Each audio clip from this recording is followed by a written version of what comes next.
नमस्ते। Recce and neurotherapy healing science में मैं डॉक्टर रितु आपका स्वागत। यहाँ पर अगर आप इस वीडियो को देखेंगे तो आपको हेल्थ से सारे सॉल्यूशन मिल जाएंगे। पता चल जाएगा कि आखिर हमें बीमारी में किस साइड देखना है, हमें क्या करना चाहिए। देखिए, हमारा देश है ना बहुत बड़ा है। हमें हर जगह पे छोटी छोटी चीज़ों के लिए बुखार हो गई, जुकाम आ गई, कुछ भी हो गया तो हमें क्या है ना, देखने की आदत हो चुकी है कि चलो डॉक्टर के पास चलो, अच्छी दवाइयाँ ले। अच्छी बात है, देखना चाहिए, वो एक अपना साइंस है। हर घर में इतनी बीमारियां हैं ना, बहुत कम ऐसे घर होंगे जहाँ सभी स्वस्थ हैं।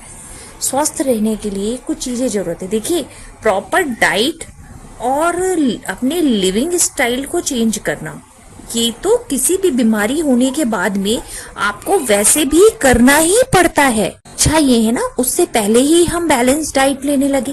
बचपन से ही अपने बच्चों को इस बात की आदत डालें कि वो उनकी डाइट अच्छी हो। अखंड भारत की मैं बात कर रही हूँ। हमारे देश की जो टेक्निक्स है, जो पहले मेडिकल साइंस था, अभी 150 साल से ही तो चेंज हुआ है। आप ये समझिए कि हम पूरी तरह से डिपेंड हो गए कि नहीं हमें चाहिए। हमारे देश का ही एक साइंस था जिसे कहते हैं नाड़ी मर्दन चिकित्सा। इसके अलावा एक है रेकी हीलिंग साइंस, ये भी हमारे देश का है। आज हम उसको जैपनीज में नाम चेंज हो गया। क्या है? वही मेडिटेशन, योगा, इन्हीं सब चीज की पावर ही तो है। प्राणायाम, योगा, मेडिटेशन, दैट्स ऑल। यही हमें करना है और हमारी पावर इतनी होती है कि वो हाथों से वाइब्स आती है। हमने इसलिए माना क्योंकि वो बाहर से आई है। हमें हमेशा सॉल्यूशन चाहिए, बाहर से सॉल्यूशन चाहिए। कोई भी चीज है ना, हम अपने देश की चीज को मानते ही नहीं है। किसी के कोई टेक्निक है ना तो हम कहेंगे अरे बेकार है। समय बदल गया है, हम वापस अपनी पिछली पद्धतियों को देख रहे हैं। हम स्वास्थ्य के क्षेत्र में हम उन चीजों को देखने की कोशिश कर रहे हैं, जैसे कि आप आयुर्वेदा और ये सारी चीजें हैं। लेकिन सोचो, क्या हर बीमारी सिर्फ खाने से ही ठीक होगी? हमें खाना है, दवाई खानी है, कहीं गोलियां खानी है, कहीं इंजेक्शन लेने नहीं। एक टेक्निक है न्यूरोथेरेपी, डॉक्टर लाजपत राय मेहरा जी की, बहुत ही अद्वितीय है, जो वो जनक हैं इसके। उन्होंने ये टेक्निक दी है न्यूरोथेरेपी बैलेंस करना, टोटली एसिड एल्कलाइन बेस्ड, यानी जैसे मेडिकल साइंस है, बिल्कुल मॉडर्न न्यूरोथेरेपी की मैं बात कर रही हूँ। बिल्कुल नेचुरल तरीके से चलती है, बिना किसी मेडिसिन की। कोई ऐसी बीमारी नहीं है जिसका कि इलाज पॉसिबल नहीं है।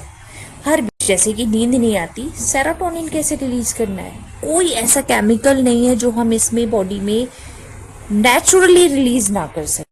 इसको ज्यादा से ज्यादा लोगों को अपनाना चाहिए। इस चैनल में अगर आप बने रहेंगे तो आपको न्यूरोथेरेपी की और रेकी हीलिंग की, दोनों ही चीजों की यूनिक टेक्निक्स मिलेगी, जिससे आप बिल्कुल स्वस्थ जीवन जी। हमारे शरीर में हर केमिकल एक से ज्यादा जगह बनता है और उन सभी केमिकल को ऑर्गन नाम नहीं कर रहे। सीधी सी बात ये, उन ऑर्गन से कैसे काम करवाना है। एक बार एक्टिव हो जाते हैं ना तो सिस्टम ही काम करने लग गया ना। हमारी शरीर की जो 11 सिस्टम काम करने, कहीं ना कहीं कुछ ना कुछ डिस्टरबेंस होता है, कहीं ना कहीं ब्लॉकेज होती है, केमिकल डिस्टरबेंस होता है, तभी जाकर के हम बीमार होते हैं। नहीं तो बीमार हो ही नहीं सकते ऐसे। एक बार सिस्टम एक्टिवेट हो जाता है तो वो अपने आप से काम करने लगेगा। जैसे किसी को किडनी स्टोन हुआ, वो क्यों हुआ? क्योंकि मेन प्रॉब्लम हमारे पेट के डाइजेशन की है और हमारी थायराइड और पैराथायराइड ग्लैंड हमारी प्रॉपर वर्क नहीं कर रही है। यानी कैल्शियम जो कि ब्लड पे आपके ज्यादा है, लेकिन आपकी वहीं पर हड्डियां कमजोर है, यानी आपके बोन्स में कैल्शियम प्रॉपर नहीं जा रहा। जब किडनी में ब्लड फिल्टर होने के लिए आता है तो वही कैल्शियम डिपॉजिट होता चला जाता है, जो कि स्टोन की फॉर्म में वहां पे कलेक्ट हो जाता है और किडनी स्टोन हो जाता है। न्यूरोथेरेपी में ऐसा प्रॉपर ट्रीटमेंट है कि उस कैल्शियम को कैसे बैलेंस करना है, थायराइड और पैराथायराइड ग्लैंड पर कैसे काम करना है, एक्सेस कैल्शियम को कैसे बोन्स में ट्रांसफर करना है और बाकी एक्सक्रीटरी सिस्टम के थ्रू बाहर विड्रॉ हो जाता है। तो ये तो एक बहुत छोटा सा एग्जाम्पल बताया। ये थेरेपी टोटली रूट कॉज पे काम करती है। यानी एक बार जिसने न्यूरोथेरेपी का ट्रीटमेंट लिया, आप सोचो बड़ी आसानी से उसके स्टोन तो रिमूव हुए और वापस वो रिपीट भी नहीं होंगे क्योंकि सिस्टम प्रॉपर काम करने लग गया। तो यहाँ पर डायरेक्ट, ये तो बहुत छोटा सा एग्जांपल है, हर जगह सिस्टम जड़ से बीमारी को खत्म किया। डिजीज की रूट कॉज को फाइंड आउट करना, उस सिस्टम को ही ठीक कर देना जिससे बीमारी का नामो निशान खत्म हो जाए।